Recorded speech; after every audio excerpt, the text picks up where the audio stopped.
Well, hello, everyone. Welcome to Let's Talk News. I'm Leticia Remauro. And whether you have landed here intentionally or by accident, I'm happy to have you, especially as we are headed into America's 250th birthday. So, this is the last show before the 4th of July. And so, I thought we'd have a little fun, and I thought we would talk about the founding fathers and mothers of America, because a lot of people don't know how many women were actually involved in the Revolutionary War. Some actually fought. Some were notorious because they enlisted for the money, but never actually fought. They dressed as men, disguised themselves, and enlisted, but they didn't fight. They kind of ran away. They were later caught. But some actually disguised themselves, enlisted, and fought, and were wounded, and got a retirement settlement, a pension from Washington. So there's a lot of things to talk about today, but I wanted to say hello to everybody first. We have Kevin from the other side of the world, but the same side of our issues. And then we have Kevin Young. So we have Kevin Wall and Kevin Young, although it says Young James Kevin on his profile. But it's always good to have both Kevins from this side of the earth and the other side of the earth. So we have Kevin bookends. It's fantastic, both with conservative thinking. We have Karen from up north. How are you, Karen? Good to have you. Happy 4th. Hello, my sister Angela Ricca. Good to have you. And we have Teresa Canepa. How are you, Teresa? Good to have you. And Richard Lutman, our friend. Good to have you, Richard. So, anyway, I don't know where to start because we have the professor here. How are you, Professor? There's so much interesting tidbits, to talk about. Like, did you know that, and I'm sure many of you did, but just in case, when you think about the founding fathers, you think about these bunch of old men who were, signing the Declaration of Independence and crafting it and creating it. While the average age of the 56 Declaration signers was 44. Thomas Jefferson was only 33. Alexander Hamilton was 33. Washington was 43. And James Madison was 46. I'm sorry, was 36. And I don't know if you knew that Ben Franklin, who was one of our founding fathers, of course, he enjoyed air baths. So he believed I was searching for the word. He was an amazing inventor. He was the Elon Musk of that time. Benjamin Franklin actually enjoyed air baths. He would sit naked for 30 minutes to an hour by an open window, thinking that fresh air was helpful. And he lived to be old, so I guess maybe he was right. Actually, he and John Adams had to room together one time, and they had a big brawl over whether a window should be open or closed. And here's something that's interesting. George Washington was born on February 11th, 1731, according to the Julian calendar. But after Britain switched to the Georgian calendar, his birthday shifted to February 22nd, 1732. and that all happened when he was in his 20s. So that's interesting. Thomas Jefferson popularized ice cream and pasta in America after encountering them in Europe. Jefferson loved France. He was always over there. He even brought back a macaroni mold. He kept grizzly bear cubs caged on the White House lawn for a time and was obsessed with mastodon bones. So he was an odd duck, Thomas Jefferson. He was very touchy-feely. I would guess that he was, he was like the super sensitive guy of the time. And then Governor Morris, who spoke more than anyone at the Constitutional Convention and wrote the preamble, lost a leg in a carriage accident. And he also once won a bet by slapping Washington on the back. Washington was a big guy, so people were afraid of him. So slapping Washington on the back was not smart. Hi, Andrew Dorman. Happy Independence Day. Elon Musk and Hugh Hefner. Yes. Okay. So Ben Franklin was saucy. He was very saucy. He liked his women and he liked laying around naked. And I guess those two things worked together in his favor back then. Hi, Wanzhu. Nice to have you. Thank you for joining. Hi, OG, Lucille Chavone. Good to have you. All right, so we have some more. Let's see. John Hancock was a notorious smuggler, earning the name Prince of Smugglers before the Revolution. That's pretty interesting. I don't know. Did you all know that he was a smuggler? And it was interesting because he had the largest signature on the Declaration of Independence. It actually takes up about 6 square inches. So he's smuggling stuff, but he has this bold signature. Very interesting. Many of you know that George Washington had only one real tooth. By his inauguration, his dentures were made from various materials, but not wood, and they often fit poorly. That's why he didn't smile. He always looked so serious in paintings. He refused to smile because his teeth they were falling out of his head. Washington kept as pets foxhounds named Drunkard, Tipsy, and Madame Moose. Adams had a dog named Juno and Satan, and Jefferson kept grizzlies and other exotic animals, which we said already. So that's kind of interesting. Also, James Madison was the shortest president, about 5'4" and 100 pounds. He lost his first election, to get this, because he didn't provide alcohol to voters. Now, you might have heard the stories that that Washington and others, they would have parties, voting parties, because you could cast your ballots at polling sites, but they would bring like beer and booze, and it became more like a tavern kind of situation. Oftentimes the taverns were the polling sites. And so they gave away beer to the voters.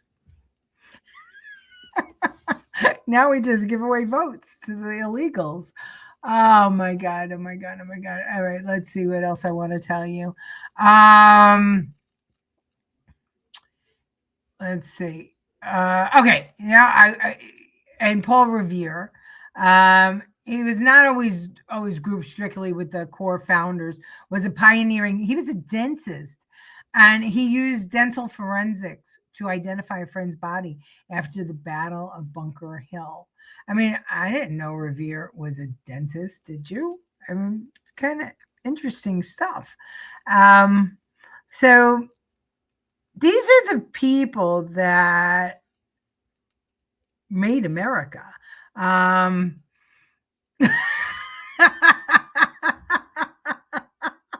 Luthman. Buttigieg is a baloney smuggler. That's so bad, but so good. And there's plenty of shit spewers too, over in the Dem side of the party. Well, what used to be the Dem side. I don't even know if they're real Dems anymore. Okay, so let's talk about some other interesting stuff. So this guy here, Thomas Lynch Sr., So he was an American planter and statesman from South Carolina. I visited one of his homes. He served as a delegate to the Continental Congress. Lynch used his immense influence to convince reluctant Northern and Southern delegates to appoint George Washington as commander-in-chief of the Continental Army. It wasn't just a fait accompli that Washington became the commander-in-chief. It was a struggle. I don't know if you know this, but George Washington, let me take this off for a minute. George Washington started a war with the Indians. He was a second son. And his father was a drinker. His mother was a narcissist. And they didn't have much.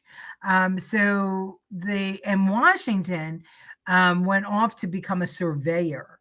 And how he started his military career was his brother's father-in-law became his mentor, and he was well regarded.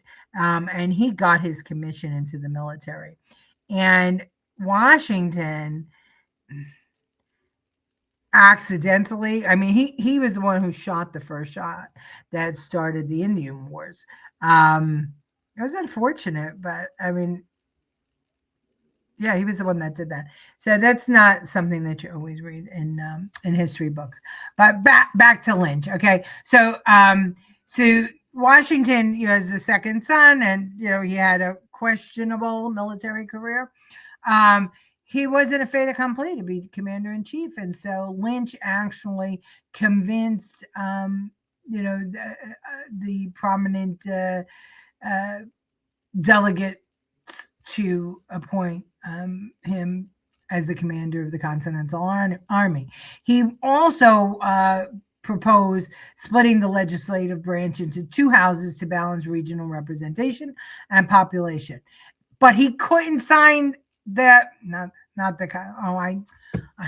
he could not sign the Declaration of Independence. That is a typo. I have two typos in here and I didn't have time to fix it. So here's the reason he couldn't sign. He suffered a stroke while at the convention. And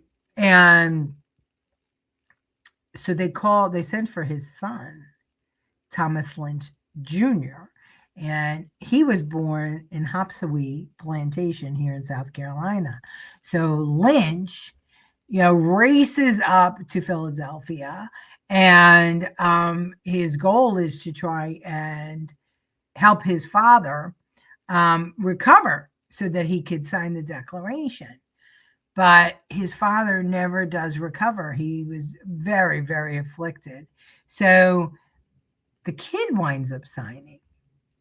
And here in this very famous painting of the Declaration of Independence, you see, look in the lower left corner, you see everybody looking forward, and you see one face looking out the window. And that is Thomas Lynch Jr., the actual signer of the Declaration of Independence, because his father couldn't do it. Father was a drunk, mother was a narcissist. I could be on the dollar bill. Richard, you're too much today. That's excellent. But it's true. We have this flowery belief that the founding fathers were without, reproach, that they were so, perfect, and and that the whole thing was so easy. And as we talked about yesterday, Washington was almost assassinated by one of his bodyguards because, New York were still loyalists to the crown, and they were trying to undermine these guys left and right.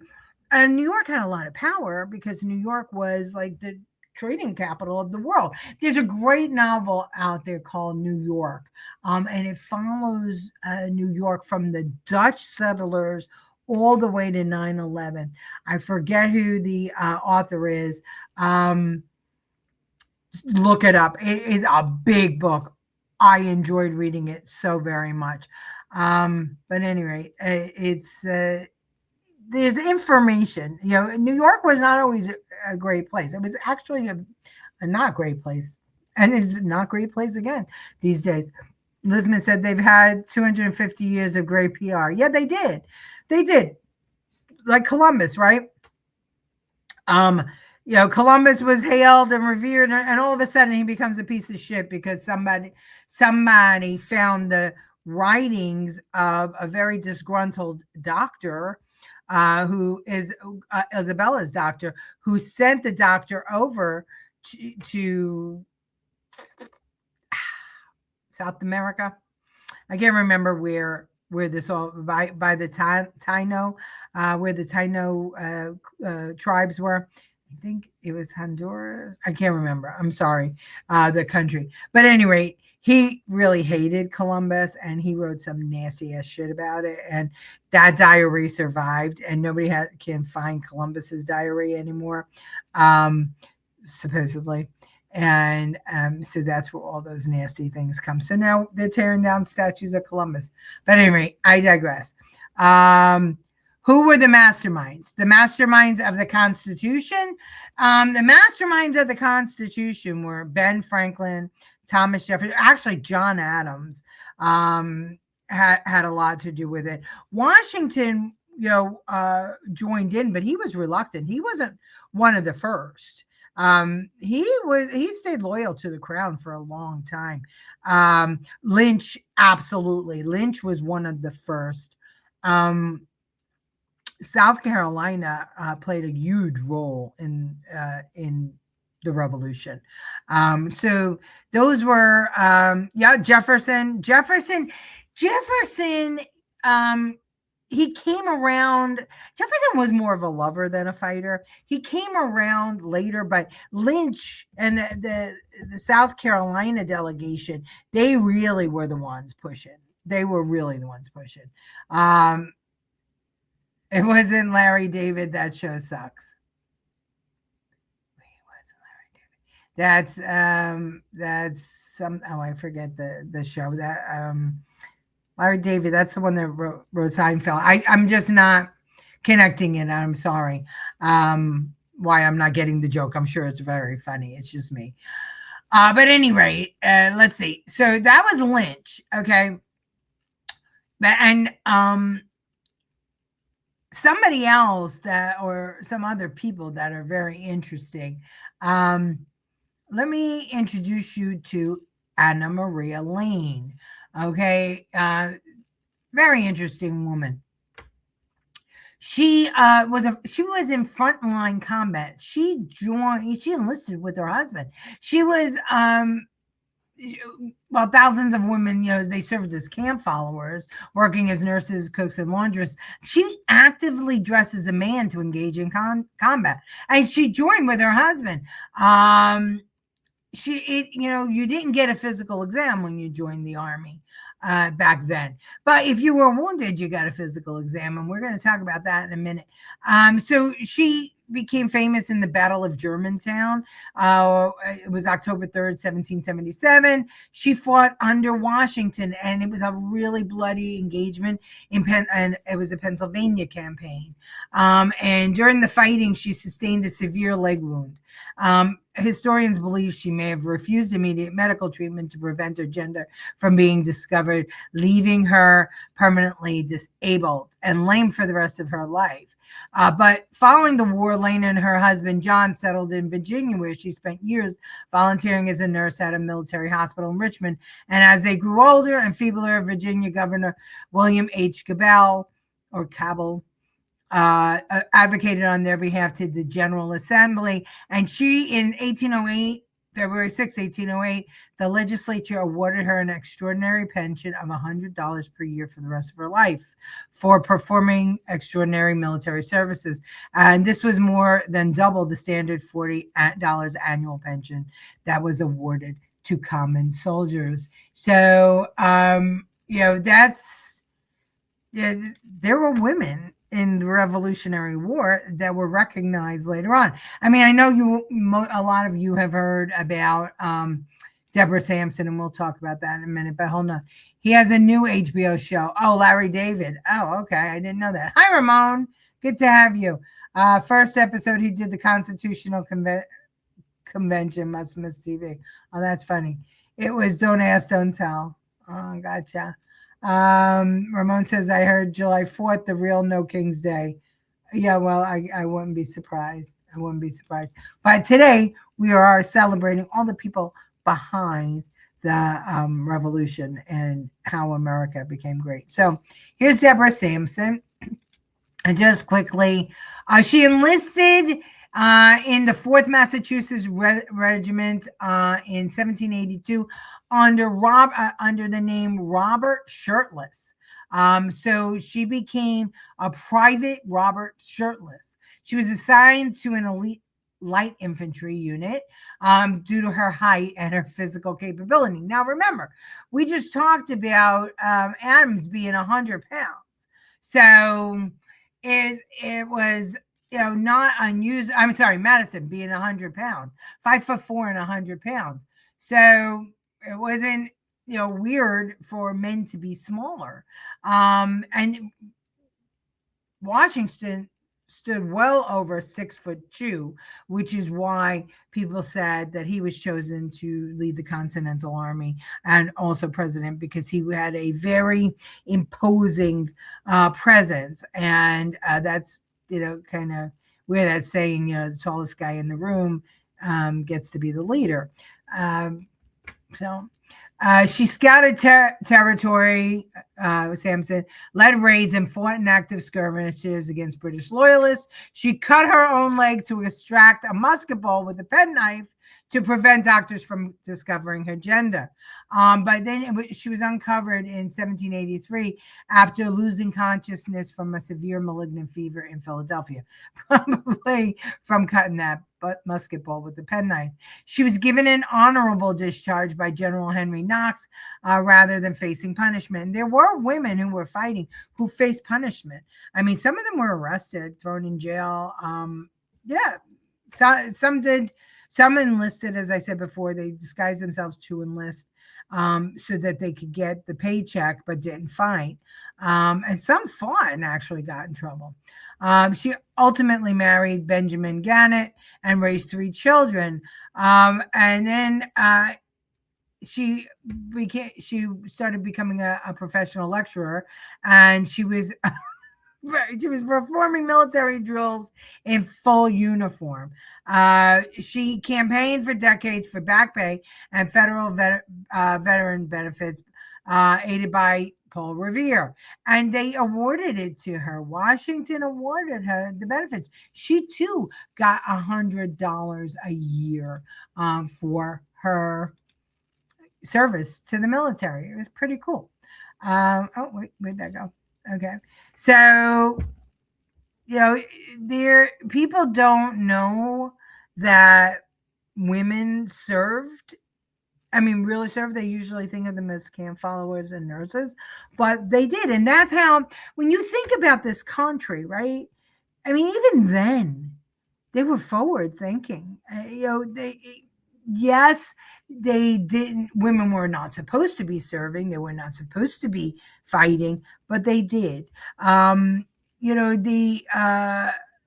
Molly Pitcher, Mary Ludwig Hayes. They call her Molly Pitcher. It's between her and Molly Corbin. Both of these women, why they conflated them, they put them together, is a lot of women were camp followers, and if their husband fell in battle, some of them took up arms. And Mary Ludwig Hayes did in the Battle of Battle of Monmouth. And then Molly Corbin did. She was fighting in Fort Washington at the Battle of Fort Washington in New York. And her husband died, and she started shooting cannonballs uh, at the redcoats. So yeah, interesting stuff.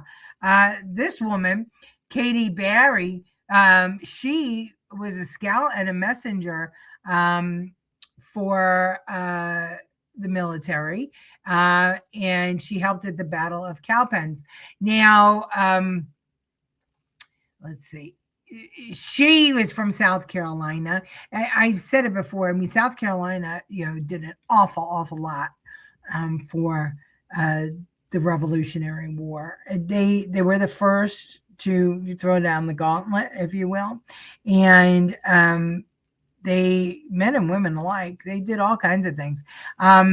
This woman was from Georgia, Nancy Hart. She captures loyalist soldiers in her home, and they say she shot at least one, but some others say dozens.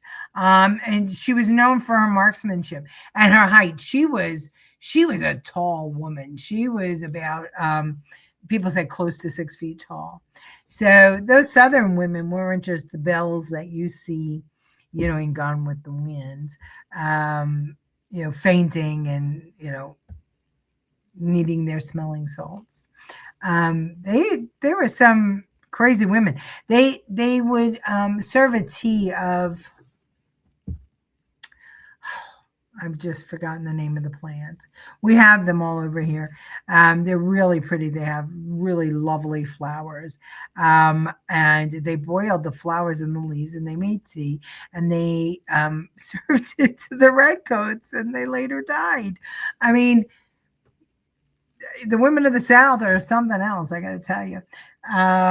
Okay, so lastly, because we're already running long, we have Eldridge Gerry, George Mason, and Edmund Randolph. They helped to draft the Constitution, not the Declaration of Independence. That was on me. I swapped two stories, but ultimately did not sign it because it didn't include protection for individual liberties. They feared that the central government would be too powerful, and it was their arguments in the constitutional convention that actually created the Bill of Rights. Thomas Jefferson wound up championing the Bill of Rights, and Eldridge Gerry wound up becoming vice president. But so they drafted the Constitution. They fought. They fought hard. Gerry's. I'll just read this because I think it's important. At the Constitutional Convention in Philadelphia, Gerry initially participated as a moderate, but ultimately became a fierce critic. His primary argument against ratification was the absence of a federal Bill of Rights to protect private citizens and states from the newly established powerful central government. He formally listed his objections in a letter to the Massachusetts legislature, citing that the system had no security for the right of election and left individual liberties ambiguous and vulnerable. Along with George Mason and Edmund Randolph, Gerry declined to sign the Constitution on September 17, 1787. Although Gerry fought against the initial ratification of the Constitution, once it was adopted, he became a strong proponent of adding the protections he had demanded. Serving in the inaugural U.S. House of Representatives from 1789 to 1793, he played an instrumental role in shaping and passing the Bill of Rights. He frequently debated with James Madison to ensure the amendments restricted federal overreach and preserved state sovereignty. So, here's the thing that drives me insane is that these guys knew how dangerous it was for federal government to have too much power, for the central government to have too much power. And yet that's exactly where we wound up, where they were afraid that it wasn't going to happen. I love this comment. Wanzu says, Kung Fu chai. So the tea that the Southern ladies served, yes, was Kung Fu chai. Very good. Where are you from, Wanzu? I mean, am I saying that right, Wanzu? good to know if you're in America or if you are in another country. We have a few people from other countries who join our show, especially our most famous one, Kevin Wall. And when Santillian came, he's from Hawaii, but we act like it's another country sometimes. And some people are from California and New York and some blue states, which is feeling like another country. But anyway, so I hope you enjoyed that little group of information about our founding fathers and mothers, because when we think of them, we think of them as Boy Scouts, and we think of the women as, Betsy Ross sewing in the corner. And the truth is that they didn't have the luxury of saying, "Oh, you want to fight? No, sorry, you can't do it." Some did, some states or some battalions prosecuted women who served, but the most didn't. I mean, because what were they going to do if a woman wanted to pick up a gun and shoot the redcoats? They were going to let it happen. But it was the southern ones that usually had a hard time because of the gentry, because of the social aspect of it.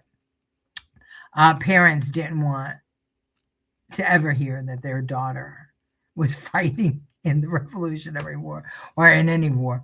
So Angela says, "Happy 4th of July. You proud to be an American." Me too. Our OG was happy with the information. I'm glad. Listen, our country is not perfect, but the men and women who founded it weren't perfect either. We're not perfect now. And anybody who wants to pretend that they are and that we should be perfect, they're not right in the mind. That document, the Constitution of the United States of America and the Bill of Rights, is an amazing document. It breathes. It breathes. It does. It lives. It breathes. And that it could govern us now and make us the greatest nation in the world, the most free nation in the world, is just amazing. It's never happened before. I mean, I would think that if you look at governments or systems, right, social systems that have been as powerful and as good as ours, probably the Romans were comparable to us, right? Especially for that time. But they went under, right? They went under. Rome fell. And it fell because it fell from the inside. It didn't fall from the outside.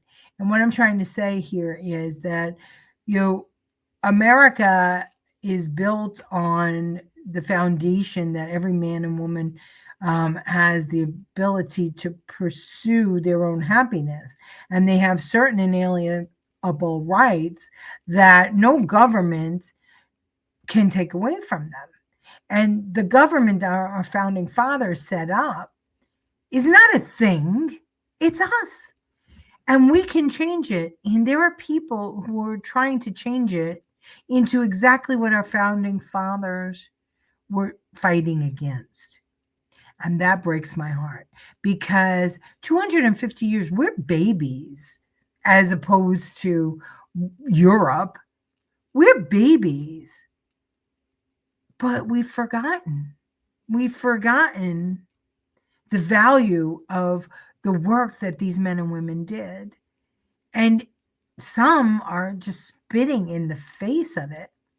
And when I think of what was risked, and when I think of the torment that they must have felt gathering together, knowing that England, with all the ships and all the armies and all the people and all the everything, could come over and pluck you out. our chance of winning that war was so slim. I mean, probably the chance of winning the lottery was better. But they did it. They did it. They were so committed. They did it. And they did it for us. And now these kids who haven't been taught any of this history, they're acting as if those men and women were horrible people because they wanted to give them a chance. It's sad. It's sad. I don't have the answers to how to fix it, except for let's keep on talking about it. Let's keep on understanding that they weren't perfect, but they created a perfect document or a perfect structure. Let's put it that way, because that structure can be changed. That structure is not pure democracy where the majority rules and the minority gets nothing. That structure is a constitutional republic, is a representative government, which means that even though you don't agree, you still have rights. That it doesn't work that way in a democracy, and it certainly doesn't work that way in socialism or communism. So anyway, I hope you all have a fantastic 4th of July, and I hope the patriarch, I know I'm preaching to the choir, but I hope the spirit of the Eldridge Jerrys and the Deborah Sampsons and the Katie Barrys and the Thomas Jeffersons and the Thomas Lynch Jr. I hope that it gets into your bones and that you're willing to not roll over and let socialism take out what I know is the greatest country in the world. So on that note, I'm going to say happy 4th of July. Oh, thank you, Kevin Wall. I try. I'm a geek at heart, and I like to know shit. I'm so old though that soon I'm gonna die, and the shit's gonna go with me. But I like to know shit. I like to know where I came from, and I like to know. I don't think you can know where you're going if you don't know where you came from and the mistakes that you made getting there. Not just us, but everybody. And I'm glad that those men and women were rebels. And I'm a bit of a rebel. And I think everybody on this program is a rebel. Everybody who comes here and spouts off is a rebel. And you should be proud of it. Nothing to be ashamed of. Nothing proper about any one of us. Okay, happy 4th. I love you all. Teresa, thanks. Loved having you. And we're going to keep on talking about America during this 250th. But in the meanwhile, please stay safe. Have a safe safe 250th celebration. Have a safe 4th of July. And remember, if you see something, say something. Just tips, because you never know, who's going to try and take us out. Hi, Gary. Good night, Gary. Love you all. I will see you on Tuesday.